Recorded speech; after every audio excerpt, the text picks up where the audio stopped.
గత ప్రభుత్వం అధ్యక్ష ఉపాధ్యాయులు ఎలా అన్ని రకాలుగా అవమానించారు, గౌరవ సభ్యులు దాని గురించి మాట్లాడారు. ఏకంగా మద్యం షాపు ముందల కాపులు పెట్టారు అధ్యక్ష.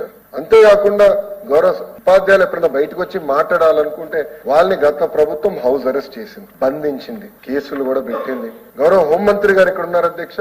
మంత్రి గారితో మేము అనేక మార్లు డిస్కస్ చేశాను. గతంలో పెట్టిన కేసులన్నీ కూడా తీపిచ్చే బాధ్యత మేము తీసుకుంటాం. దానికి మన ప్రభుత్వం కట్టుబడి ఉంది.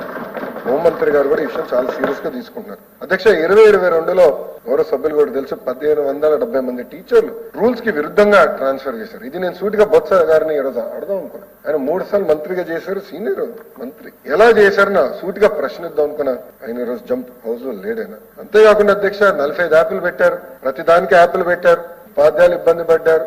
ఉపాధ్యాయులు నాకు చెప్పారు అధ్యక్ష టాయిలెట్ క్లీనింగ్ దగ్గర మటుకు యాప్ తీయేసాం అంటే ఎలాంటి డౌట్ లేదు. మిగతా యాప్లు భారం తగ్గించాలి, దాంట్లో ఎలాంటి సెకండ్ థాట్ లేదు. సింగిల్ ప్లాట్ఫామ్ తీసుకొస్తున్నాం. సో ఉపాధ్యాయులు చేయాల్సింది ఏంటి, హెడ్ మాస్టర్ గారు చేయాల్సింది ఏంటి, డిఓ గారు ఏం చేయాలి, ఎంఈఓ గారు ఏం చేయాలి, చాలా స్పష్టంగా చాలా తేలిగ్గా ఈజీగా ఏర్పాటు చేయకపోతున్నాం.